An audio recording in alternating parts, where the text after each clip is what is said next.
Hi, this is Saraswati. Welcome back to my YouTube channel Brahma Saraswati. ఎవరైతే మన channel ని first time చూస్తున్నారో మన ఛానల్ ని సబ్స్క్రైబ్ చేసుకోండి.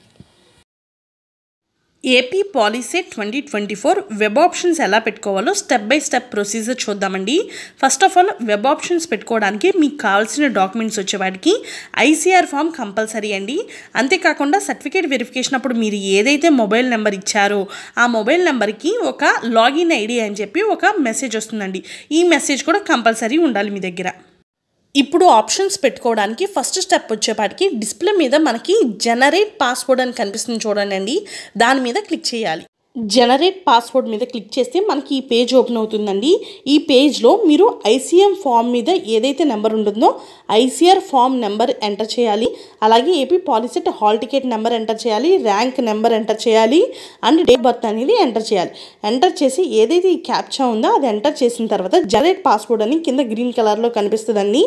జనరేట్ పాస్వర్డ్ అనేది క్లిక్ చేయాలండి. క్లిక్ చేసిన తర్వాత నెక్స్ట్ మనకి ఈ పేజ్ ఓపెన్ అవుతుందండి. పైనేమో క్యాండిడేట్ డీటెయిల్స్ ఉంటాయి, కిందేమో జనరేట్ పాస్వర్డ్ అని ఉంటుంది. ఇక్కడ పాస్వర్డ్లో స్మాల్ లెటర్స్లోనేమో ఏదైనా 4 లెటర్స్ రాసుకోవచ్చు, 4 నెంబర్స్ రాసుకోవచ్చు. అది మీది మ్యాక్సిమం 8 క్యారెక్టర్స్ ఉండాలి. పాస్వర్డ్ ఎంటర్ చేసుకుని మళ్ళీ అదే పాస్వర్డ్ని రీఎంటర్ చేయాలి. నెక్స్ట్ మొబైల్ నెంబర్ రిజిస్ట్రేషన్లో ఇచ్చిన మొబైల్ నెంబర్ ఇవ్వాలండి. తర్వాత సేవ్ పాస్వర్డ్ అనేది క్లిక్ చేసుకోండి. పాస్వర్డ్ మర్చిపోకుండా ఎక్కడైనా రాసుకోండి అండి. నెక్స్ట్ లాగిన్ మీద క్లిక్ చేసినట్లయితే మీకు ఈ పేజ్ ఓపెన్ అవుతుందండి. ఇందులో మీకు మెసేజ్లో ఏదైతే వచ్చిందో లాగిన్ ఐడి, ఆ లాగిన్ ఐడి ఇక్కడ ఎంటర్ చేయాలి, ఆ number. Next hall ticket number, password అంటే ఇందాక మీరు క్రియేట్ చేసుకున్న పాస్వర్డ్ ఉంది కదండి, ఆ పాస్వర్డ్ ఇక్కడ ఎంటర్ చేయాలి. డేట్ ఆఫ్ బర్త్ కూడా ఎంటర్ చేసిన తర్వాత ఆ క్యాప్చా కూడా కింద బాక్స్లో ఎంటర్ చేయాలండి. నెక్స్ట్ సైన్ ఇన్ క్లిక్ చేయగానే మీకు ఒక పేజ్ ఓపెన్ అవుతుంది. నెక్స్ట్ ఆప్షన్ ఎంట్రీ అని ఈ పేజ్ ఓపెన్ అవుతుందండి. ఈ పేజ్ కనుక కిందకు వచ్చినట్లయితే మనకి ఇట్లాగా ఓటీపీ ఎంటర్ చేయమని అడుగుతుంది. మన రిజిస్టర్ మొబైల్ నెంబర్కి ఓటీపీ వెళ్తుందండి, అది ఇక్కడ ఎంటర్ చేయాలి. కింద ఉన్న చెక్ బాక్స్ని కూడా క్లిక్ చేసిన తర్వాత click here for option entry అని ఉంటుంది, దాన్ని గ్రీన్ కలర్లో ఉన్నదాన్ని క్లిక్ చేయాలి.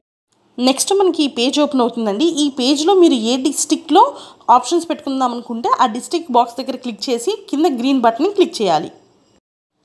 మీకు నెక్స్ట్ ఈ పేజ్ ఓపెన్ అవుతుందండి. ఈ పేజ్లో హాల్ టికెట్ నెంబర్ దగ్గర మీ హాల్ టికెట్ నెంబర్ ఎంటర్ చేసి మీకు ఏ బ్రాంచ్లో ఏ కాలేజ్లో ఏ బ్రాంచ్లో సీట్ కావాలో ఆప్షన్స్ 1, 2, 3, 4 అని కాలేజ్ వైజ్గా పెట్టుకుని మీరు సేవ్ ఆప్షన్స్ అనేది క్లిక్ చేసుకోవాలి. ఒకవేళ మీరు ప్రింట్ తీసుకోవాలనుకుంటే పక్కనే వ్యూ అండ్ ప్రింట్ ఆప్షన్ ఉందండి, దాన్ని క్లిక్ చేసుకుని మీరు ప్రింట్ తీసుకోవచ్చు. తర్వాత లాగౌట్ క్లిక్ చేయగానే మీకు పైన డిస్ప్లేలో కనిపిస్తున్నట్టు వస్తుందండి. అలాగా సేవ్ అండ్ లాగౌట్ అనేది క్లిక్ చేయాలి, అప్పుడు ఫైనల్గా మీది సేవ్ అయిపోయినట్లు.